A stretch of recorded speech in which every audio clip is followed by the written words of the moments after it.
Ngayon nga palang araw na to ay gugupitan ko muna yung aking dalawang barako. Yo, good morning kapapay.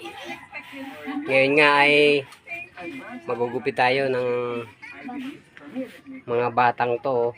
Kakapal na ng buhok. O isa o. Sino mauna sa inyo? O, tara na. Gupitan na. Go! Ito na yung ating gamit. Uso naman ang mahaba, Korea. Tara, dito tayo sa labas. Oh, okay. Dala-dala na natin ang ating gamit na panggupit. Kaso medyo makulimlim ngayon, oh. Lamig, sarap ng hangin, oh. Hindi naman siya umulan. Ay, sakto lang ang panahon. Okay. Ayun, namin dito.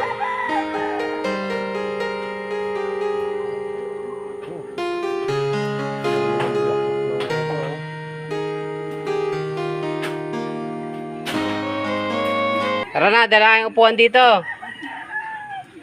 Tayo sa labas.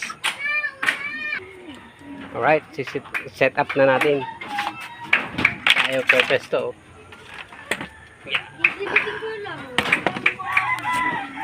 Ito yung ating gamit. Kunin yung pulbo dyan. Yung pulbo, kunin mo. Wala lang tayo pag-set upan itong ating cellphone. Mamaya lang ulit, ha.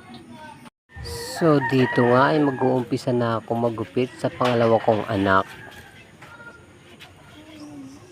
Ano, putas, ano. Isa pa.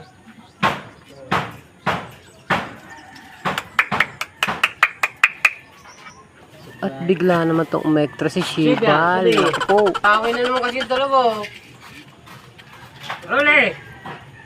Ito namang aso kong si Brownlee, nakikipag-away na naman. Paghiwalayin mo nga yung dalawang yan. Sige na naman, baka mapato yung ano, bubog dun.